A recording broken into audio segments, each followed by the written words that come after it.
Hello दोस्तों, तो कैसे हैं आप सब लोग। अगर आप इस चैनल पे पहले से या फिर मुझे जानते हैं तो आपने ये वीडियो इस चैनल पे जरूर देखी होगी और आपको पता होगा कि मैंने एसएससी सीएचएसएल 2020 का एग्ज़ाम दिया था, जो कि अगस्त 2021 में एग्ज़ाम हुए थे और उसमें मेरा स्कोर रहा था 168.75। नॉर्मल स्कोर था मेरा ये, तो एक डिसेंट स्कोर था क्योंकि कट ऑफ गई थी 143 के अराउंड और मेरा स्कोर था 168.75। अराउंड 24 मार्क्स मेरे ज़्यादा थे टीयर 1 के मार्क्स में। और डिस्क्रिप्टिव का जो रिजल्ट है वो आपका 15 या 16 मई को आया है। लिस्ट आई थी जिसमें सबका नाम था जिन्होंने डिस्क्रिप्टिव क्वालिफाई किया है। तो कई लोग मुझसे पूछ रहे थे, जो मुझे जानते हैं, जिनकी मुझसे बात होती है इंस्टा पे या टेलीग्राम पे, वो मुझसे पूछ रहे थे कि भाई आपका क्या रहा, आपका नाम लिस्ट में आया है नहीं आया। क्योंकि 4-5 नाम अभिषेक पांडे के थे, तो कई लोगों ने सर्च करके मुझे स्क्रीनशॉट भेजा, क्या भैया ये आपका ही है क्या, ये रोल नंबर आपका है क्या, ये बत कन्फर्म कर दो।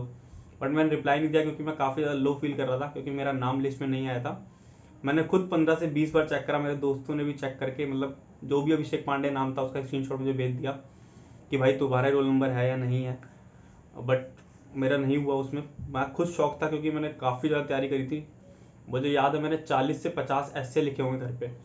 एसएससी की जो फॉर्मेट वाली कॉपी आती है वैसी कॉपी मैंने प्रिंट आउट निकलवा ली थी, उसी में लिखा करता था। एसे लेटर काफ़ी प्रैक्टिस करी थी, जो भी मेरी तरफ से हो सकता था मैंने मैक्सिमम प्रैक्टिस करी थी।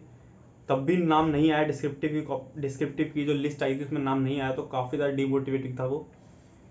क्योंकि मैं एकदम शॉर्ट बैठा था, मुझे ऐसा लग रहा था कि भाई मेरा तो हो ही जाएगा क्योंकि मैंने तैयारी काफ़ी अच्छी करी थी और जो मेरा टीयर 1 का स्कोर था वो भी काफ़ी अच्छा था। तो मुझे लग रहा था अगर मेरे 60 नंबर भी आ गए डिस्क्रिप्टिव में तो फाइनल मेरा 100% हो जाएगा। और जैसा एक्सपीरियंस था, मेरे दोस्त थे कुछ जो सीएचएसएल में लगे हुए हैं, जिनको मैं जानता हूँ, जिनकी सीएचएसएल 2019 से ज्वाइनिंग हुई है, 18 से ज्वाइनिंग हुई है, वो भी कहते भाई नंबर आपके अच्छे हैं, 60 नंबर, 55-60 नंबर भी अगर आपके आ गए डिस्क्रिप्टिव में तो आपका फाइनल सिलेक्शन हो जाएगा। तो एक होप मेरे मन में बन गई थी, तो मैंने टाइपिंग की तैयारी भी स्टार्ट कर दी थी।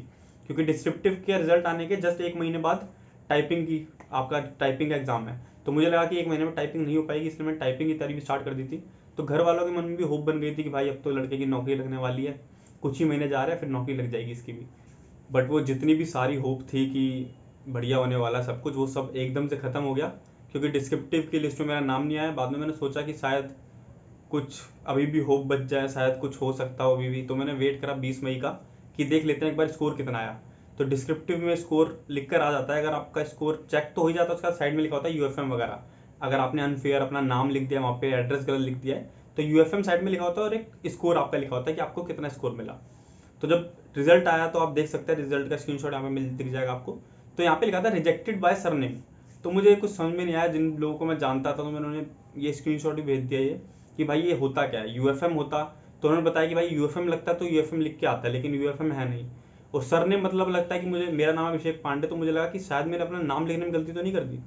बट मैंने जब एसएससी की फिर से डिस्क्रिप्टिव कॉपी देखी, और जहाँ तक मुझे याद था कि वहाँ पे कोई भी कॉलम ही नहीं था अपना नाम लिखने का। पहला कॉलम था आपको अपना रोल नंबर लिखना था, दूसरे कॉलम में अपने साइन करने थे, तीसरे में लेफ्ट हैंड का थंब इंप्रेशन देना था, और पांचवें में आपको टिक करना था कि आप इंग्लिश में लिखोगे हिंदी में लिखोगे।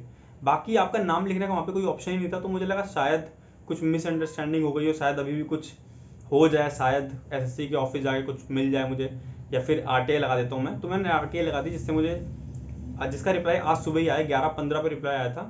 तो आप देख सकते हैं आरटीआई में ये आया, इन्होंने कॉपी चेक नहीं की है, नंबर भी कुछ नहीं लिखे क्योंकि चेक ही नहीं करी कॉपी। इन्होंने सीधा लेटर, मुझे लगता है सबसे पहले ये लोग लेटर देखते हैं, लेटर में जो भी चीज़ें हैं जो इन्होंने गिवन थी, नाम और जो एड्रेस गिवन था, अगर वो एकदम एक्यूरेट दिखता है, इनको बिल्कुल सही लिखा है उस इंसान ने, तभी जाके जाके डिस्क्रिप्टिव कॉपी लगता है, आगे चेक करते हैं। पहले ये देखता है कि नाम और एड्रेस करेक्ट लिखा है नहीं लिखा, ठीक है। तो नाम ही देखा होगा इन्होंने, उसी में मुझे रिजेक्ट कर दिया होगा। क्योंकि देखिए जो लेटर का टॉपिक था उसमें नाम लिखा था हेमा या हेमदेव। अगर आप गर्ल हैं तो हेमा नाम यूज़ करें, और बॉय हैं तो हेमदेव नाम यूज़ कर लें। अगर कोई भी नाम आप यूज़ कर सकते थे, लेकिन मैंने एक फ्लो में लिखा लेटर, और 2 पेज तो मैंने भर ही देते लेटर लिख के। तो पीछे मैंने नाम दोबारा चेक नहीं करा, मैंने हेमदेव की जगह हेमदास लिख दिया।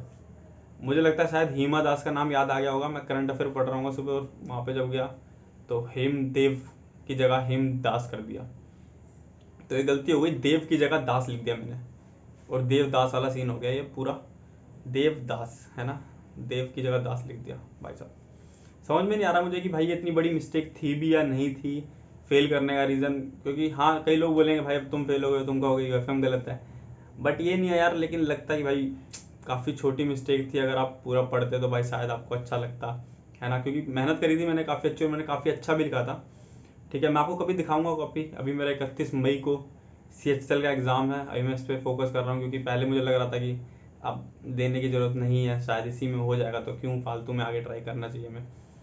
ठीक है, तो बस अभी 31 तारीख वाले फोकस कर रहा हूँ। ठीक है, तो उसको अच्छे से दूंगा ताकि आगे थोड़ा अच्छा कर पाऊँ, अगली बार इन गलतियों का ध्यान रख पाऊँ। तो मेरी सलाह यही रहेगी कि आगे आप जब भी दें तो भाई 10 मिनट, हाँ 15 मिनट पहले तो मैंने भी ख़त्म कर दिया था अपना जो डिस्क्रिप्टिव का एग्ज़ाम था, बट मैंने जो एस्से था उसे ही दोबारा रीड करा। मैंने एस्से चेक करा कि एस्से में गलती से मैंने कुछ गलत तो नहीं लिख दिया, किसी का नाम वगैरह यूज़ तो नहीं कर दिया है। तो और 2-3 मैंने एस्से चेक करे ऑनलाइन, तो उनको मैंने देखा काफ़ी छोटी छोटी बातों पर UFM लग रहा है भाई।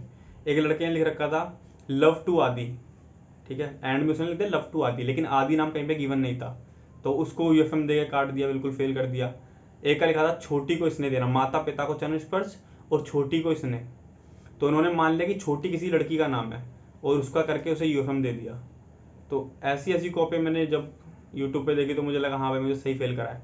ठीक है, मैंने तो देव को दास लिख दिया तो मुझे सही फेल करा है। इन्होंने जब छोटी लिखा या फिर लव टू आदि लिख दिया, इस बात पे जब UFM लग सकता तो मेरा भी UFM लगना बिल्कुल सही है, इसमें कोई गलती नहीं है। ठीक है, बट ये एक गलत रूल है क्योंकि आप UPSC में देखेंगे तो वहाँ पे तो पूरा लिखना ही होता है आपको सेकंड पेपर में, तो वहाँ पर तो कई लोग बहुत सारे नाम लिखते होंगे, वहाँ पे तो ऐसा नहीं होता क्योंकि उनको भरोसा है कि जो हमारे चेकर हैं वो सही है।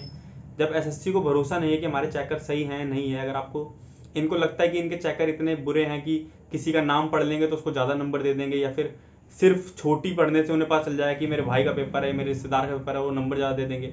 तो आपको अपने यहाँ पे सही करना चाहिए ना SSC को कि भाई जो हमारे यहाँ पे स्टाफ है अगर वो ख़राब है तो उसे सही करो।